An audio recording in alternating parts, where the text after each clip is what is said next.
Introductions are important. अनेक वेळेस परिचय हा जो असतो महत्वाचा असतो.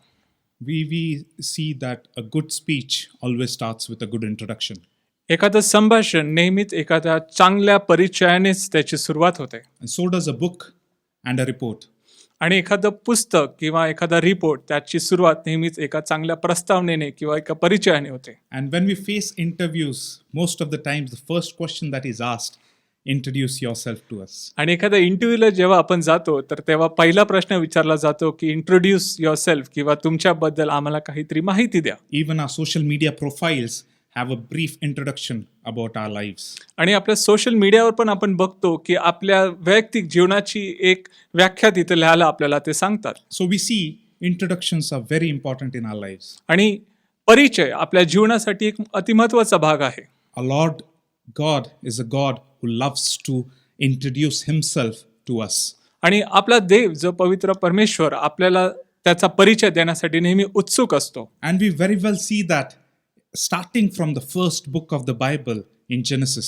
आणि त्याची सुरुवात आपण पहिल्यापासून बघतो, उत्पत्तीच्या पहिल्या अध्यायापासून. As the chapters open, we are introduced to this amazing creator God of ours who has introduced himself to us.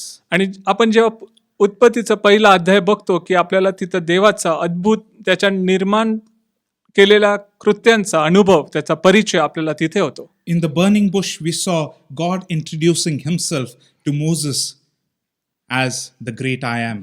त्या जळत्या झुडपामध्ये परमेश्वराने मोशेला त्याचा परिचय दिला, मी आहे या नावाने. After the Exodus, when the Israelites came for the first time face to face before God, he thundered from Mount Sinai.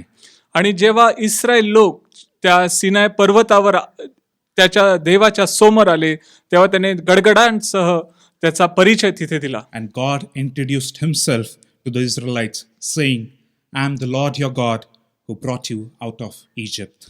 आणि तिथे तेव्हानी त्याचा परिचय दिला, मीच तो देव परमेश्वर ज्याने तुम्हाला मिसरमधून बाहेर काढलं. And we see throughout the scriptures, God revealing himself, introducing himself to his servants. आणि आपण बघत आहोत अनेक वचनातून ते परमेश्वर आपला परिचय अनेक वेगवेगळ्या द्वारे संदर्भातून देत आहे.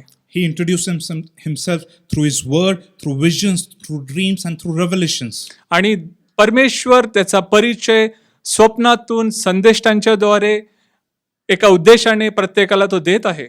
And we see in Jesus Christ his full and perfect revelation. आणि आपण बघतो की येशू ख्रिस्त त्याचं प्रकटीकरण हा त्याचा एक महत्वाचा परिचय आहे. God loves to introduce himself to us. आणि परमेश्वराला त्याचा परिचय आपल्याला देण्यासाठी नेहमीच आवडतं. He has done that in the past and he still does it even today. त्यांनी ते भूतकाळात पण केलेलं आहे आणि तो आज देखील त्याचा परिचय आपल्यासाठी देत आहे. With the sole intention that we, his creation, would know him better. त्याचा मागचा हेतू हाच की आपण त्याची निर्मिती आपण त्याला अधिक आणि अधिक जाणून घेऊ. And lovingly we would submit ourselves in obedience unto him. आणि प्रेमाने आपण आपली स्वतःचं समर्पण त्या आज्ञाधारकपणामध्ये करू.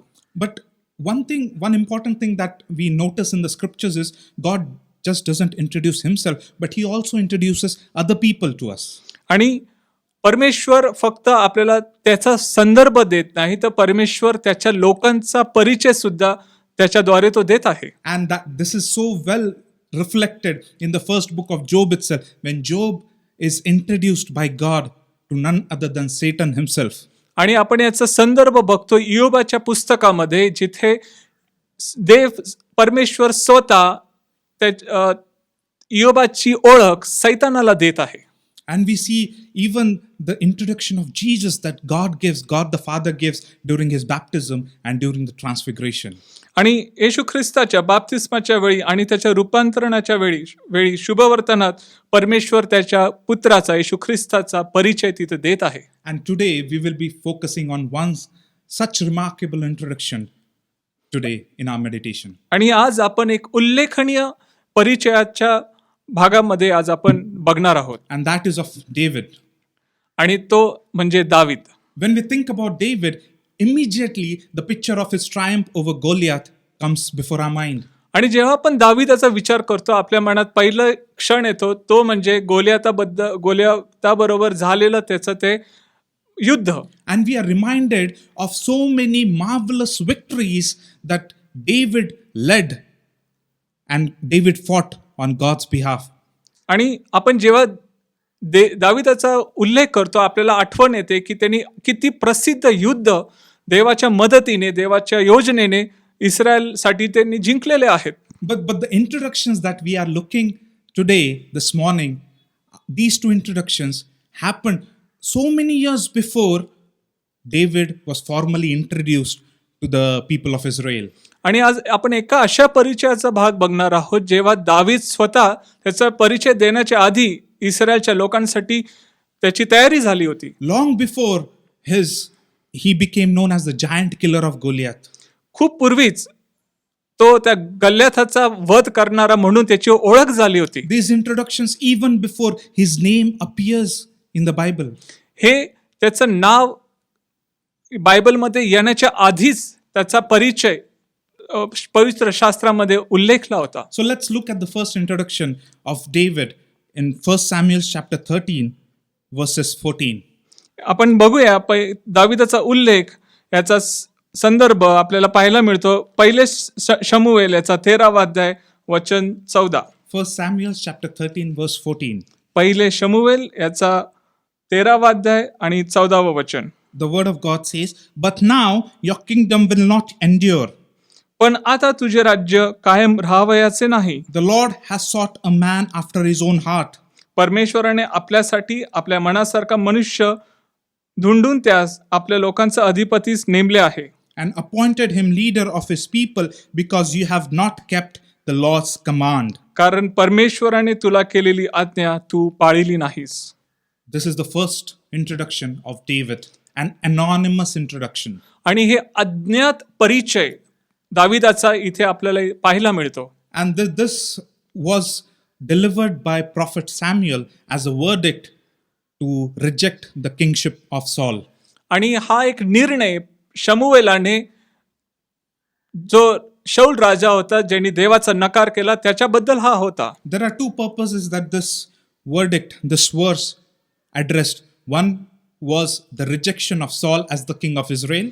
या वचनाची दोन उद्दिष्ट आहे. पहिली म्हणजे शौल राजेशाहीचा नकार करतो. And the second purpose was the identification and appointment of the next king of Israel. आणि दुसरं म्हणजे शौलाची जागा घेणार त्या माणसाची ओळख. As this verdict was delivered, was Saul aware who his successor would be? जेव्हा हा निर्णय देण्यात आला शौलाला कल्पना होती का त्याची जागा कोण घेणार आहे? Definitely not. नक्कीच नाही. Because we don't read the name of David here. इथे आपल्याला दाविदाचा उल्लेख कुठेच दिसत नाही. Neither did Samuel knew who the successor was at this point, nor did the people of Israel knew.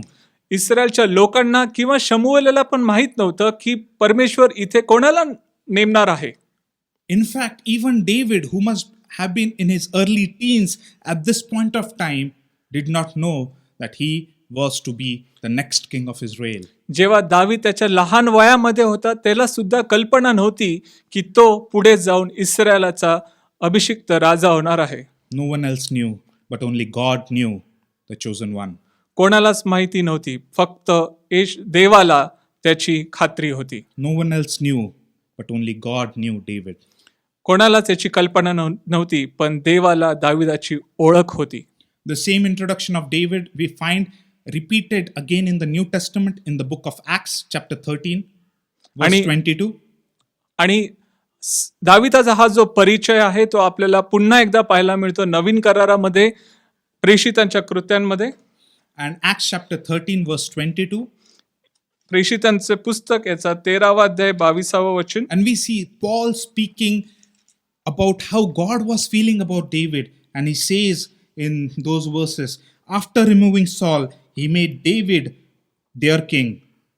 आणि पौल तिथे म्हणत आहे की नंतर त्याने त्याला काढून त्याचा राजा होण्यासाठी दावीद उभा केला. He testified concerning him, I have found David, son of Jesse, a man after my own heart. He will do everything I want him to do. आणि त्याच्याविषयी प्रतिज्ञेने म्हटले की इशयाचा पुत्र दावीद मला माझ्या मनासारखा मिळाला आहे, तो माझ्या सर्व इच्छा सिद्धीस नेईल. This verse gives us a glimpse of the reason why God chose David. आणि हे वचन आपल्याला एक आठवण करून देतं की का देवाने दाविदाची नेमणूक केली. Why David was so highly favored in the eyes of God. दावीद का देवासमोर उच्च स्थानी होता. The reason here, God was looking for a person who would do everything that God wants him to do. कारण देवाला माहित होतं देवाची जी योजना आहे, जो उद्देश आहे, तो फक्त दावीदच तिथे पूर्ण करू शकतो. And he saw in David a person who would do that. आणि ती गोष्ट परमेश्वराने दाविदामध्ये ती पाहिली. David lived a life of complete obedience and commitment to God. दाविदाने आपलं संपूर्ण जीवन परमेश्वराच्या आज्ञाधारकपणामध्ये घालविलं. And no wonder David became the man after God's own heart. आणि त्यामुळेच दावीद हा परमेश्वराच्या हृदयाचा अधिक जवळचा बनला. David's music must have been known to God even before his music came out in front of the world. दाविदाचं जे संगीत होतं ते लोकांकडे किंवा लोकांच्या समोर येण्याच्या अगोदर परमेश्वराला त्या संगीताची माहिती होती. David's psalms were offered to God as praise and as prayers even before they were compiled together for generations to come. येणाऱ्या पुढच्या पिढीसमोर दाविदाने लिहिलेली स्तोत्रे, त्याच्यातील प्रार्थना आणि उपकारस्तुती दाविदाने ती देवाला अर्पिली, ही येणाऱ्या पिढींसाठी उपयोगाची ठरणार होती. David's devoted heart was known to God long before his undignified dance before the people of Israel. तो लोकांसमोर नाचण्यापूर्वीच देवाला माहित होतं की देव त्याची नेमणूक, दाविदाला माहित नव्हतं की देव त्याची नेमणूक ते इस्रायलावर करणार आहे. Before anyone knew David, God had already known him. दाविदाला कोणी ओळखण्याच्या आधी परमेश्वराला त्याच्या हृदयाची त्याची ओळख होती. And that was more than sufficient. आणि ते परिपूर्ण असं होतं. That was all that was required for God to choose him as the next king of Israel. आणि त्याच गोष्टीची आवश्यकता होती, कारण तीच आवश्यकता इस्रायलच्या राजा होण्यासाठी होती. This is so important, extremely important, because much of our time and our energy is spent in introducing ourselves to others. अनेक वेळेस आपण आपला वेळ, आपली शक्ती वाया घालवतो की आपण जगासमोर किंवा इतर लोकांसमोर आपला परिचय देण्यासाठी ती घालवतो. So that we would be known to our people around and to the world. जेणेकरून आपण लोक आपल्याला जाणतील किंवा जग आपल्याला ओळखेल त्याच्यासाठी. Much of our energy is spent in doing things primarily for the world and for the people around. आणि अनेक वेळेस आपण जगाच्या रहारटीला प्राधान्य देतो किंवा प्राथमिक स्थान देतो. Not that making ourselves known to others and to the world is wrong, but making it as the primary goal of our life is problematic. जगाला आपली ओळख पटवून देणं हे चुकीचं नाही, पण त्या गोष्टीला प्राधान्य देणं हे नक्कीच चुकीचं आहे. Making it as the sole purpose and the sole desire and the ultimate supreme motivation for our life is problematic. आणि सर्व गोष्टीमध्ये त्याला अर्पण करून दिलं, जगाला आपली ओळख पटवून देणं आणि त्याच्यात आपण वाहून जाणं ही चुकीची गोष्ट आहे. 1 John chapter 2 verses 16 and 17 it says, पहिलं योहान याचा 2 अध्याय वचन 16 आणि 17 असं म्हणतं. 1 John chapter 2 verses 16 and 17, for everything in the world, the cravings of a sinful man, the lust of his eyes, the boasting of who he is and what he has, comes not from the Father, but it comes from the world. कारण जगात जे सर्व आहे ते म्हणजे देहाची वासना, डोळ्यांची वासना व संसाराविषयी फुशारकी ही पित्यापासून नाही तर जगापासून आहेत. The world and its desires will pass away, but the man who does the will of God will live forever. आणि जग आणि त्याची वासना ही नाहीशी होत आहेत, पण देवाच्या इच्छेप्रमाणे करणारा सर्व काळ राहतो. Our primary desire in our lives, our primary goal in our lives is and should always be to love our God with all our heart, with all our soul, with all our mind, and with all our strength. आणि आपल्या जीवनाची प्राथमिक गोष्ट ती जी असायला पाहिजे ती म्हणजे आपल्या देवावर संपूर्ण मनाने संपूर्ण जीवाने त्याच्यावर प्रीती करणं. We do everything. We do what we do with our everything, keeping God as first. आपण सर्व गोष्टी करतो, सर्व गोष्टींना प्राधान्य देतो, देवाला सुद्धा प्राधान्य देतो. Whether the world knows about it or not, it doesn't matter. फरक पडत नाही जगाला त्या गोष्टीविषयीची कल्पना आहे किंवा नाही. Is it easy to put God first in everything? आणि प्रत्येक गोष्टीमध्ये देवाला प्राधान्य देणं हे शक्य आहे का? Does it, our natural instinct, lead us to that, to put God first in our everything? आणि नैसर्गिकरित्या आपल्याला सवय आहे का प्रत्येक गोष्टीमध्ये किंवा प्रत्येक गोष्टीमध्ये देवाला प्राधान्य देणं? Definitely not. खरंच नाही. It's not easy. ते कठीण आहे. We see the tendency of the flesh is always to give priority to self. आणि आपल्या देह स्वभावामुळे आपण नेहमी आपल्या देहाला प्राधान्य देतो. In our quest to keep God first over and above our own self, it's a daily battle that we have to fight. आपल्या प्रयत्नांमध्ये आपलं नेहमी असतं की आपला झगडा चालू असतो आपल्या देहाला की परमेश्वराला आपण पहिले प्राधान्य द्यावं. A battle against the resistance, the inner resistance, and also a battle against the outside resistance. Sometimes even resistance of our dear ones. कधी कधी आपल्या वैयक्तिक अंतःकरणाचा प्रतिकार किंवा बाहेरच्या गोष्टींचा प्रतिकार किंवा इतर लोकांचा आपल्याला प्रतिकार याच्यामुळे आपल्याला देवाला प्राधान्य पहिलं देणं कठीण जातं. Our Lord Jesus Christ never offered us a smooth ride, but what He offers us is a narrow road. येशू ख्रिस्ताने आपल्याला जो प्रवास दिला आहे तो सुखकर नाही तर तो प्रवास अरुंद वाटेचा आहे. His call is still the same today. If we want to follow Him, we must deny ourselves and carry His cross daily. त्याचा कॉल आज त्यापूर्वीसारखा तो आजही तसाच आहे. तो आपल्याला बोलवत आहे आपला स्वतःचा धिक्कार करून आपला वधस्तंभ घेऊन त्याच्या मागे चालण्यासाठी. If we happen to do it on our own, we cannot do it. We'll fail miserably. आणि जर ते आपण केलं तर आपण आपल्या शक्तीने जर ते केलं ते आपण नक्कीच त्याच्यामध्ये अपयशी ठरू. And it is where the Spirit of God which resides in us, which enables us and empowers us to live a life that is pleasing to God. परमेश्वराचा जो पवित्र आत्मा जो आपल्यामध्ये वस्ती करतो त्याच्याच मुळे हे शक्य होतं की आपण आपलं जीवन त्याच्यामध्ये व्यतीत करू. It's so vital that we have a daily surrender to God so that we would be grounded and God focused in our lives. आणि हे अति आवश्यक आहे की आपण स्वतःहून आपलं जीवन रोज आणि रोज त्याला समर्पित करू.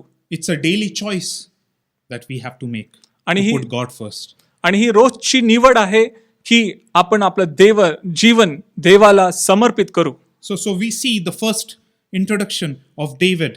आणि इथे आपण बघितलं की दाविदाचा परिचय कसा इथे झाला आहे. Nobody else knew David, but God knew him very well. दाविदाला कोणी ओळखत नव्हतं पण देव दाविदाला ओळखत होता. Because David put God first in his life. कारण दाविदाने देवाला प्राधान्य दिलं. We'll turn to the second introduction of David. आणि आपण दुसरा परिचय दाविदाचा बघूया. Now this introduction is also an anonymous introduction. आणि हा परिचय सुद्धा एक अज्ञात परिचय म्हणून आहे. And this happened when the prophet Samuel was sent by God to Bethlehem to the house of Jesse to anoint one of his sons as the next king of Israel. आणि जेव्हा शमूएलला जेसीच्या घरी पाठवण्यात आलं बेथलेम या ठिकाणी जिथे दाविदाची नेमणूक इस्रायलाचा राजा म्हणून अभिषिक्त करणार होते म्हणून. But we see even in this instance, Samuel was not aware of who this person is, or his name was not given to Samuel or to anybody else. Only God knew it. आणि या प्रसंगी सुद्धा शमूएलला कल्पना नव्हती की देव इथे येऊन कोणाची त्या ठिकाणी नेमणूक करणार आहे. And this fascinating episode we find in 1 Samuel chapter 16 verses 6 to 7. आणि हा सर्व संदर्भ आपण शमूएलचं पुस्तक याचा पहिला अध्याय 16 आणि 17 मध्ये बघतो. 1 Samuel chapter 16 verses 6 and 7. शमूएलचे पुस्तक पहिला अध्याय 16वा अध्याय वचन 6 आणि 7. When they arrived, which is the sons of Jesse arrived, Samuel saw Eliab and thought, surely the Lord's anointed stands here before the Lord. ते आले तेव्हा त्याने अलियाबास न्याहाळून पाहून म्हटले, परमेश्वरासमोर आलेला हाच परमेश्वर अभिषिक्त होय. But the Lord said to Samuel, "Do not consider his appearance or his height, for I have rejected him." The Lord doesn't look at the things man looks at. Man looks at the outward appearance, but the Lord looks at the heart. पण परमेश्वराने शमूएलास म्हटले, तू त्याच्या स्वरूपावर अथवा त्याच्या शरीराच्या उंच काठीवर जाऊ नको, कारण मी त्याला नापसंत केले आहे. मानवासारखे परमेश्वराचे पाहणे नसते. मानव बाहेरचे स्वरूप पाहतो, पण परमेश्वर हृदय पाहतो. Lord was not looking at the outward appearance, how strong he is, how well built he is, but God was looking at the heart, the inner disposition, the inner character of a person. परमेश्वर त्याच्या बाह्य स्वरूपाकडे पाहत नव्हता, तर परमेश्वर त्याच्या हृदयाकडे बघत होता, त्याच्या अंतकरणामध्ये बघत होता, त्याचं आतलं चरित्र तो बघत होता. Luke chapter 6 verse 45 says, look याचा 6 अध्याय वचन 45 असं म्हणतं, "The good man brings out good things from the good stored in his heart."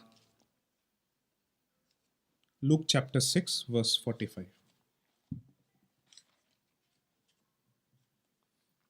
चांगला मनुष्य आपल्या अंतकरणातील चांगल्या भांडारातून चांगले ते काढतो. The good man brings out good things out of the good stored in his heart. चांगला मनुष्य नेहमी चांगलंच काढतो, जे त्याच्या अंतकरणामध्ये त्या गोष्टीची जी वस्ती होते. And the evil man brings out evil things out of the evil stored in his heart. तसेच वाईट मनुष्य वाईटातूनच वाईट काढतो, Heart is where the real action begins. कारण अंतकरण म्हणजे जिथे सर्व क्रिया होतात. Even before a word is spoken, it is already spoken in the heart. एखादा शब्दाचा उल्लेख होण्यापूर्वी त्याचा उल्लेख आपल्या अंतकरणामध्ये होतो. Even before an action is done, it is always well planned and devised in the heart. एखादी ऍक्शन किंवा कृती होण्याच्या आधी त्याच्या मागची सर्व प्लॅटिंग आपल्या हृदयामध्ये, आपल्या अंतकरणामध्ये आधीच झालेली असते. It is from the heart where our emotions, where our motivations, our thoughts, and our actions take the root. आणि हे आपलं हृदयच आहे. सर्व प्रेरणा, सर्व गोष्टी आपल्या हृदयातूनच त्या बाहेर येतात. And we know very well that we have this capacity to hide certain things and only present the things which are presentable.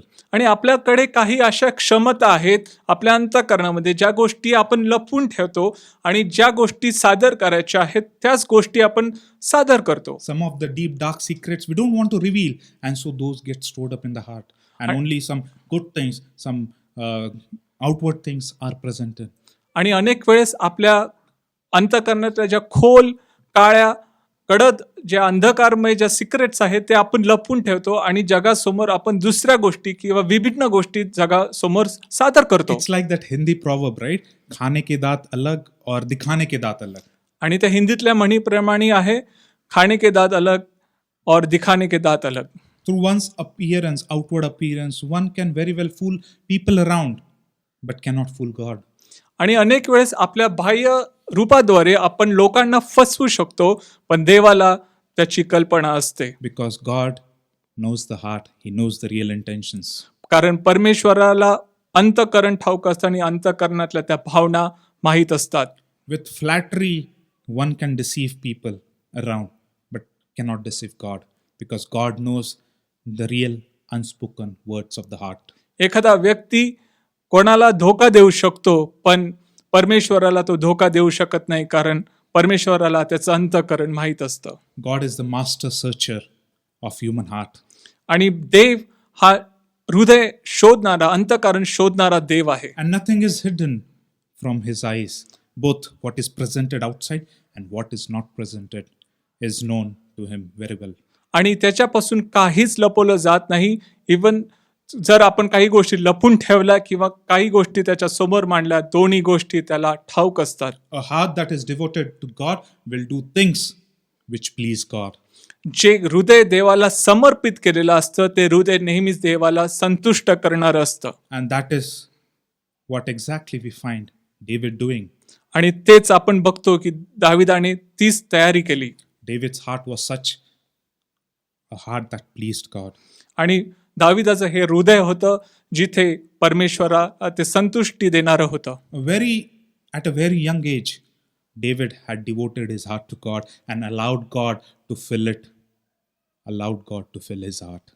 आणि लहान वयातच दाविदाने देवाला परवानगी दिली की त्याच्या अंतःकरणामध्ये त्याला जागा दिली, जेणेकरून त्याचं कार्य लहान वयापासूनच त्याच्यामध्ये व्हावं. Saint Augustine says, addressing to God, saying, "You have made us for yourselves, and our hearts are restless until they find rest in you."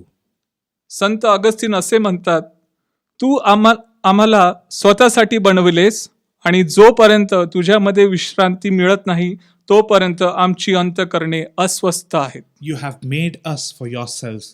Our hearts are restless until they find rest in you. तू आम्हाला तुझ्यासाठी बनवला आहेस, जोपर्यंत आम्हाला तुझ्यापासून जे विश्रांती मिळत नाही तोपर्यंत आम्ही अंतःकरणात अस्वस्थ असतो. Unless God has that rightful place on the throne of our hearts would continue to be restless and wandering.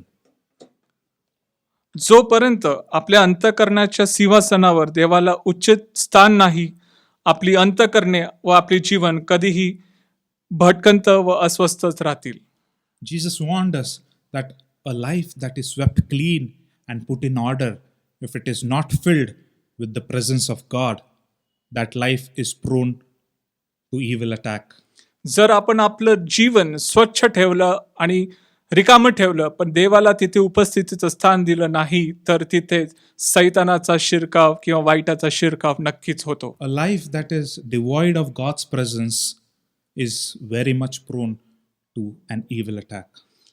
देवाने दैवीरित्या स्वच्छ केलेलं जे हृदय आहे तर ते रिकामं ठेवलं तर तिथे वाईटाचा शिरकाव नक्कीच होतो. We see subsequently in Saul's life, as he rebelled against God, as he moved away from God in disobedience, God's presence, the Spirit of God left him.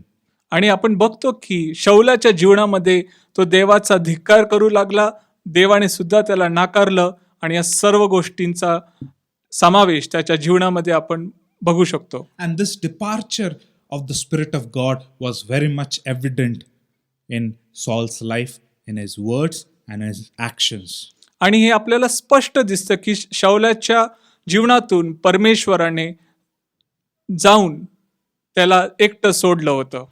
Saul's entire devotion was not to worship God faithfully, but to somehow find a standing for himself in front of his people Israel. शाऊलाची मनापासून देवाची उपासना करणं हे प्राधान्य नव्हतं, तर लोकांकडून त्याची प्रशंसा मिळवणं, त्याचा मान प्रतिष्ठा कायम ठेवणं हे होतं. And we see as the Spirit of God left Saul, there was an attack of an evil spirit on Saul. जसा देवाचा पवित्र आत्मा शौलातून निघून गेला तसं आपण बघतो की वाईटाचा किंवा दुष्टताचा आत्मा त्याचा शिरकाव शाऊलामध्ये झाला. And his life became more miserable. His life was full of torment and restlessness because the presence of God was not with Saul. कारण त्यामुळे त्याला अनेक यातना, त्याचं हृदय अस्वस्थतेमध्ये पडलं आणि त्याच्यामुळे त्याला सर्व गोष्टींचा मत्सर वाटू लागला. He displayed a range of emotions. He was jealous, he was feeling insecure, he did violent things and even turned to witchcraft. त्याच्या असंख्य भावना प्रदूषित झाल्यामुळे तो स्वतःला असुरक्षित वाटू लागला होता, त्याच्यामध्ये मत्सर तयार झाला, तो हिंसा करू लागला आणि नंतर तो जादूटोणाकडे वळाला. If there is any place where our wandering hearts, where our restless heart will find rest, it's in the presence of God alone. जर कुठलं हृदय जर शांती किंवा सांत्वना शोधत असेल तर ती जागा म्हणजे परमेश्वराच्या उपस्थितीमध्येच. Jesus called out all the weary and all who are burdened to come to him so that he will give rest. परमेश्वर येशू ख्रिस्ताने आज्ञा केली, जे थकलेले आहेत, ओझे वाहणारे आहेत, ते माझ्याकडे या, जेणेकरून मी तुम्हाला शांती देईल. The rest which Jesus Christ is offering, the world cannot give. In fact, the world is incapable of giving that rest and that peace that Christ is offering. आणि जी शांती, जी सांत्वना जो येशू ख्रिस्त देऊ इच्छितो, ते जगाला किंवा जगातल्या लोकांना ती कधीच देता येणार नाही. No matter what the state of our heart is, there is never a delay to call unto the Lord and seek His rest, seek the peace that our Lord Jesus Christ is offering. आपण कुठल्याही परिस्थितीमध्ये असू किंवा कुठल्याही परिस्थितीमध्ये जात असू, कधीच तो उशीर होत नाही जेव्हा पुन्हा एकदा आपण परमेश्वराच्या उपस्थितीमध्ये जाऊन त्याच्याकडे आपण मागणी करतो. There is no better time to seek God's fresh anointing and for that renewal of our hearts than now. अशी कुठलीही वेळ नाही की जेव्हा आपण परमेश्वराकडे जाऊ आणि तो आपल्याला अभिषिक्त करणार नाही. Ezekiel chapter 36 verses 26 and 27 says, हेजकेल याचा 36वा अध्याय वचन 26 आणि 27 असं सांगतं. Ezekiel chapter 36 verses 26 and 27, it says, I will give you a new heart. ते असं सांगतं वचन 26, मी तुम्हास नवीन हृदय देईन. God is saying, I will give you a new heart and I will put new spirit in you. आणि तो म्हणतो की मी तुम्हाला नवीन हृदय देईल आणि तुमच्या ठाई नवीन आत्मा घालीन. I will remove from you the heart of stone and give you a heart of flesh. तुमच्या देहातून पाशमय हृदय काढून टाकीन व तुम्हास मांसमय हृदय देईन. I will put my spirit in you मी तुमच्या ठाई माझा आत्मा घालीन and move you to follow my decrees and be careful to keep my laws. तुम्ही माझ्या नियमांनी चालाल व माझे निर्णय पाळून त्याच्याप्रमाणे आचरण कराल असे मी करीन. That's the promise of God. हे अभिवचन आपल्याला इथे परमेश्वराने दिलेलं आहे. And we see that these two introductions of David, आणि आपण इथे बघतो की अशा प्रकारचे दोन परिचय परमेश्वराने दाविदाचे दिलेले आहेत. the first introduction focuses that who is occupying a place in God's heart. आणि पहिला परिचय आपण लक्ष केंद्रित करतो की परमेश्वराचं हृदयाची जागा कोण घेईल. And the second introduction of David focuses on who is occupying the throne in man's heart. आणि दुसरी जागा म्हणजे मनुष्याच्या राजसनावर कोण जागा घेईल. Very important, the question that we need to answer, who is occupying the throne on our hearts. आणि सर्वात महत्वाचा प्रश्न हा आपण आपल्या स्वतःला विचारायला पाहिजे की आपल्या हृदयाचा राजा कोण आहे. Saul was the very first king of Israel. आणि शौल हा इस्रायलाचा प्रथम राजा होता. He had a great opportunity. He was such a privilege, the very first king of Israel. But his divine appointment soon turned into divine rejection. शौलला संधी मिळाली होती की इस्रायलाचा पहिला राजा होण्यासाठी, पण देवापासून तो दूर गेला, त्या दैवी शक्तीपासून तो दूर गेला आणि त्याचा देवाने तिथे नकार केलेला दिसतो. The divine appointment turned into divine rejection because Saul was not obedient to God. ती दैवी अभिषिक्तपणा नंतर त्याचा बदल दैवी नकारात झाला आणि आपण देवाचा नकार तिथे त्याच्या जीवनात बघतो. He put self before God. त्यांनी देवाच्या जागी न ठेवता स्वतःला देवाच्या जागी ठेवलं. And we see that because of his life, not only was Samuel grieved, the prophet Samuel who anointed him, but even God was grieved that he made Saul the king of Israel. या ठिकाणी फक्त शमूएलालाच दुःख झालं नाही, कारण त्याच्याद्वारे शौलाची नेमणूक तिथे झाली होती, पण इथे आपण बघतो की देवाला सुद्धा शौलाला नाकारण्यासाठी दुःख झालं. And what a tragedy it is that Saul's life became a reason for the grief of God. आणि किती ही दुर्दैवी गोष्ट आहे की शौलाने आणि देवाने त्याचा नकार केला. A testimony of God's regret. आणि एक अशी साक्ष देवाच्या दिलगिरीची ती एक साक्ष आहे. The only testimony, the only real testimony that will be important in our lives is what testimony God gives about us. सर्वात मोठी साक्ष आपल्या जीवनाची ही असायला पाहिजे की ती साक्ष जो परमेश्वर आपल्या विषयी ती देईल. The only testimony that is important in our lives and which will impact eternity is what testimony God gives about you and about me. सर्वात महत्वाची त्या सार्वकालिकतेसाठी अतिशय महत्वाची साक्ष म्हणजे परमेश्वर आपल्याविषयी कशा प्रकारे कोणती साक्ष देईल. Nothing else, absolutely no other testimony is important. But the only testimony that is worthwhile for our eternity is what testimony is God giving. कुठली about us. साक्ष जास्त महत्वाची नाही, पण देव आपल्याबद्दल आपल्याविषयी कुठली साक्ष देईल ते जास्त सार्वकालिकतेसाठी महत्वाचं आहे. No matter how much praises we'll get from the people around, काहीच फरक पडत नाही की आपल्याला कशा प्रकारे जगाच्या लोकांपासून कशी आपल्याला प्रशंसा मिळते. no matter how many applauds we get from the world, जगापासून आपली कितीही कशा प्रकारे वाहवा होते.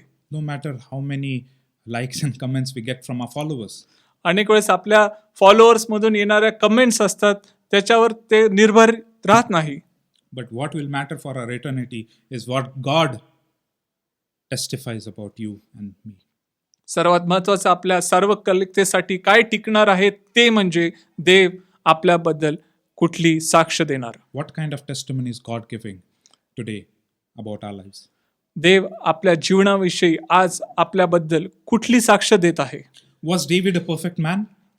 दावीद हा परिपूर्ण मानव होता का? Definitely not. नक्कीच नाही. He was as human as we are. तोही मानव होता ज्याप्रमाणे आजही आपण जसे आहोत. He had his own share of limitations. He had his own share of weaknesses. त्याच्याही मध्ये त्याच्या पर्यंतचा कमकुवतपणा होता, काही उणिवा त्याच्यामध्ये होता. We see in his life, later on in his life, he indulged in acts of murder, in acts of adultery, and there might be so many other things which he did not do, which were right in the sight of God. आणि आपण बघतो की त्याच्या जीवनामध्ये देवाच्या समोर ज्या गोष्टी चांगल्या नव्हत्या, त्यांनी व्यभिचार केला, तो खून करण्यामध्ये दोषी ठरला, हे देवाच्या दृष्टीने चुकीचं होतं. But unlike the other arrogant kings, when confronted with sin, David never denied his sinfulness. इतर गर्विष्ठ राजांऐवजी त्याच्या पापाबद्दल दाविदाने त्याचा अपराध कधीच नाकारला नाही. But he was humble enough to accept it, to confess it, repent it, and make it right with God. तो स्वतःला नम्र ठेवत होता, जेणेकरून जे पाप त्यांनी केलं आहे ते कबूल केलं, त्याने त्याचा पश्चाताप केला आणि देवाला योग्य ठरवण्यास तो नेहमीच नम्र होता. He did face many consequences because of what the wrong that he has done. त्याने अनेक परिणाम भोगले, कारण ज्या पापांमुळे तो समोर जात होता. But because of those bitter consequences, he never stopped going after God. पण त्या परिणामांमुळे किंवा त्या कडू परिणामांमुळे येणाऱ्या त्या पापांच्या परिणामामुळे त्यांनी कधीच मागं फिरून पाहिलं नाही, कारण नेहमीच तो देवाला प्राधान्य देत पुढे जात होता. He continued to be desirous of God and of his ways all the days of his life. त्याने नेहमीच प्रयत्न केला, स्वतःला समर्पित केलं. येणाऱ्या दिवसांमध्ये देवाला त्यांनी आपलं जीवन अर्पण केलं. Saul had a great start, but he could not finish it well. शौलाची सुरुवात खूप चांगली होती, पण त्याला त्याचा शेवट चांगला करता आला नाही. He faltered as he progressed in his life. तो चुकीचा ठरत गेला जसं तो पुढे वाढत गेला.